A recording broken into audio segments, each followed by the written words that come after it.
नमस्कार दोस्तों, आज का हमारा नया टॉपिक है चार्टर एक्ट ऑफ 1793। तो ये टॉपिक इवोल्यूशन ऑफ कॉन्स्टिट्यूशन के अंतर्गत है।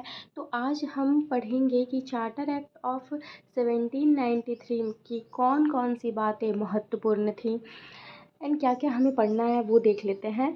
Renewed companies commercial privilege for next 20 years.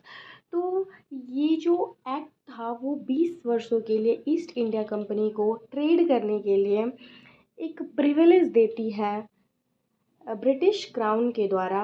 And ये जो चार्टर एक्ट है वो प्रत्येक 20 वर्षों में एक बार भारत आता था। And EIC must pay 5 lakh pounds annually to British crown. और ट्रेड करने के लिए 5 लाख पाउंड्स प्रत्येक वर्ष ईस्ट इंडिया कंपनी को ब्रिटिश क्राउन को देना होता था इस एक्ट के अकॉर्डिंग। एंड सीनियर ऑफिसर्स जो भी थे वो भारत छोड़ के बिना परमिशन के क्राउन के बिना परमिशन के वो भारत को छोड़ के ऐसे नहीं जा सकते थे। एंड जो भी जुडिशरी फंक्शंस थी उन्हें रेवेन्यू से दूर रखा गया। एंड ऑब्जेक्टिव क्या थे? तो to extend the company's trading monopoly in India for another 20 years. तो अगले 20 वर्षों के लिए भारत में कंपनी के व्यापारिक एकाधिकार का विस्तार करने के लिए ये लॉ था।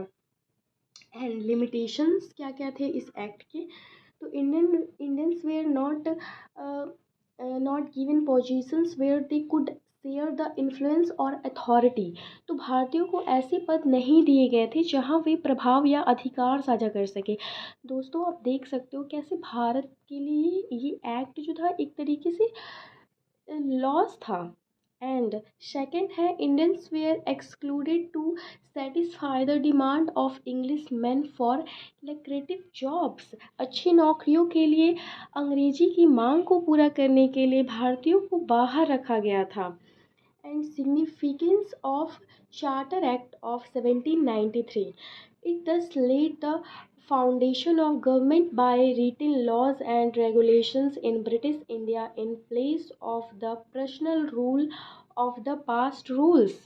इस प्रकार इसने पिछले शासकों के व्यक्तिगत शासन के स्थान पर ब्रिटिश भारत में लिखित कानून और विनियमों द्वारा सरकार की नींव रखी। And the interpretation of regulations and written laws to be done by the courts। अगले न्यायालयों द्वारा किए जाने वाले नियमों और लिखित कानून की व्याख्या थी। आई होप आप सभी ने इस वीडियो से कुछ सीखा होगा। तो प्लीज़ मुझे सपोर्ट करें ताकि मैं और भी वीडियोज़ ला सकूं। And like